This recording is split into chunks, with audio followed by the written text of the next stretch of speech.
My name is Crystal, and I don't have anyone in this world, so I'm sharing my story here.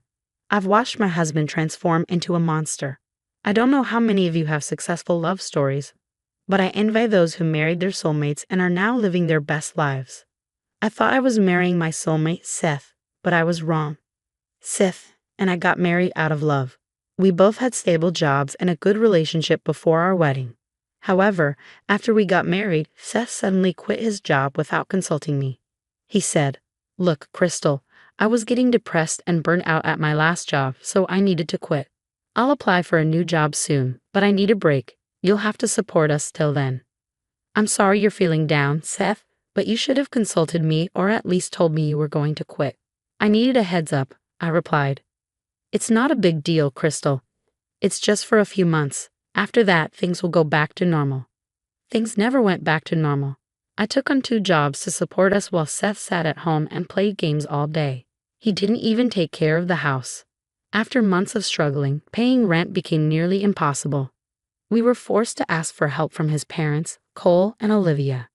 They were furious when they found out Seth had quit his job. "Seth, what is wrong with you? You're getting back to your old habits again. This is unacceptable," Cole said. "What do you mean, Cole? Seth is a hard-working man. I always knew him that way. This situation is an exception. He hasn't been doing well mentally," I tried to explain. "You don't know everything, Crystal. Seth has done this multiple times. He quits his jobs and then expects us to take care of him. Last time, we threatened to cut him off if he didn't get a decent job. We forced him to go back to work. After that, he met you, and we thought he had genuinely changed. Now we see he's back to his old ways. He says he's depressed and has visited many therapists. They all said there was nothing wrong with him. He was just playing us for free money." I was shocked. In the 2 years we were together before marriage, Seth was a consistent worker. He never did anything like this. This only started after the wedding. Seth tried to defend himself, saying, "Dad, you saw that I changed my ways. This is really an exceptional situation. We just need a little help for the time being. I'll find a job soon." "You better stick to your word, Seth. We won't have you mooching off your wife. She's a good girl and deserves happiness. We'll let you stay at one of our properties for free, but you have to promise to get a job soon. We'll kick you out if you continue this charade." "Thank you so much. Seth will work on his problems, I assure you." "Thank you for helping us until then," I said gratefully. Seth promised his parents he would find a job, but he never did. Instead, he lied to them about getting a job while I worked myself to the bone to support our family. I kept quiet because I loved him and didn't want to pressure him. Slowly, our finances deteriorated. I was barely making ends meet, yet Seth continued to waste his time and even berated me when I failed to bring in more money. He warned me not to take days off to avoid missing a day's wage. I was exhausted and isolated from everyone. Seth hated it when I went out with friends. I was foolish and madly in love, so I stayed like this for a year. Yes, for an entire year. I worked like a slave and reduced myself to nothing. One day, I had enough and took a day off from both jobs. When Seth saw that I didn't go to work, he yelled, "Why the hell are you home, Crystal? You should be at work making money." "I took the day off, Seth. I will die if I keep working like this." "This is unacceptable. Who the hell told you that you can take a break? I warned you about this, Crystal. Still, you didn't listen to me. How can you be so cruel, Seth? For a whole year, I worked like a slave while you enjoyed my money. You isolated me from my friends because you didn't want me going out and spending money. This is hell, Seth. I deserve a day off and I will go out. You will have to deal with it." I ran out of the house, crying because I was hurt. I just needed to get away from him. I roamed around the city and did a little window shopping. I didn't have much money to buy anything. The past year, I lost most of the money I had saved because of Seth. I was truly getting frustrated with him. He had stopped showing me affection a long time ago. All he did now was yell at me about wasting time or not bringing in enough money. I really didn't know what to do. After being out for most of the day, I returned home in the evening. I walked up to the house and tried to unlock the door with my key. The lock turned, but the door didn't open. I realized it was bolted from the inside. I was confused and decided to knock. I knew Seth was home, but he didn't answer. After a while, I started to shout, "Seth, open the door. I'm waiting outside. It's freezing out here. and I'll catch a cold. I'm not going to open the door. What? Are you joking or something? Seth, this is not funny. Open the door. You think you can disrespect me and ignore my warnings? That will never happen, Crystal. You need to be taught a lesson so you never do this again. I'm not letting you into the house tonight. You can stay outside or wherever you come from. What the hell are you talking about, Seth? Are you locking me out because I took a day off from work? This is ridiculous. Let me in. Knock all you want, Crystal. I'm not letting you in. Consider this a lesson. I don't want you to repeat this behavior ever again. Seth ignored me. He didn't open the door and stop responding to my calls. I kept pounding on the door and calling him, but I got no answer. I was starting to freeze and didn't know what to do. Like a fool, I decided to wait a little, hoping his anger would dissipate. I thought Seth wouldn't be so cruel as to lock me out of the house. I was wrong. I sat there for 2 hours before I realized how abusive my husband had become. At that point, I felt completely alone. Seth had isolated me from my friends, and I didn't have any family in the state. I didn't know where to take shelter for the night. The cold was creeping in, and I started to shake from the chills. After thinking for a while, I decided to seek help from the only 2 people I knew well enough. I got into my car and drove straight to my in-laws' house. They were my only hope in this horrible situation. I knew they were good people and would help me out at least a little. I raced to their house and knocked on the door. Cole opened it and was surprised to see me. After letting me in, he said, "Hey, Crystal, what's the matter? Why are you crying? Oh my God, you poor thing. Is Seth okay? Why did you come alone?" Seth locked me out of the house. I was sitting outside for 2 hours before I drove here. What the hell, Crystal? Why did he lock you out? What kind of prank is this? Don't tell me he's getting influenced by all those videos he watches. No, Cole, he wasn't pranking me. He locked me out because I took a day off work. He doesn't like it when I take a break. I've been working 2 jobs to support us. I was feeling burnt out, so I went window shopping for a day. It's not like I can buy anything. I don't have money. What in the world, Crystal? Why are you working 2 jobs? Seth has been telling us that he is earning well enough for both of you. He even said he's asking you to leave your job and take a break. He's been lying to you guys. He never got a job after he left his last one. I don't think he even sent any applications. He's been pestering me for money, so I had to take up 2 jobs. He gets upset when I take a leave because it means I'll get less money next month. I started to cry and poured my heart out to his parents. I knew he had been keeping them in the dark. I supported his lies because I didn't want them to disown him. Like an idiot, I loved a man who didn't even care about me. My pain and shame became too much to handle. I broke down, and Seth's parents were horrified to learn their son had become abusive towards me. They were even more furious than I was. Cole started to curse out loud while Olivia quietly patted my back. When I finished crying, Cole said, "Crystal, don't worry. You are not alone. We are going to get you out of this situation. I can't believe our son has turned into a monster. I wonder where we went wrong with him. This is horrible. Crystal, please don't cry. We will figure out something, I promise." I don't know what to do, guys. Truth be told, I don't even want to be in the same house as him. I don't know where to go. Don't worry about that, Crystal. We'll take care of it. Let's go back to the house. I'll go with you. It's time we teach Seth a lesson he'll remember, Cole said. Cole and I went back to our house. Olivia stayed behind because she was sure she would slap Seth if she saw him.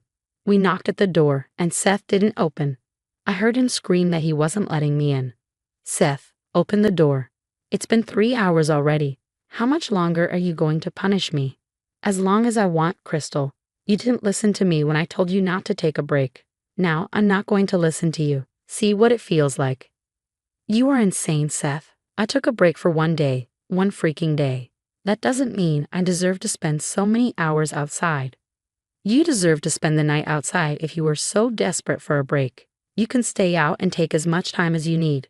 I am not opening the door. You can keep knocking." "Seth, open the damn door right now. Open it or God help me, I will break this door down." After Cole called out to him, there was immediate silence. Seth knew he had messed up. He opened the door once he heard his father's voice.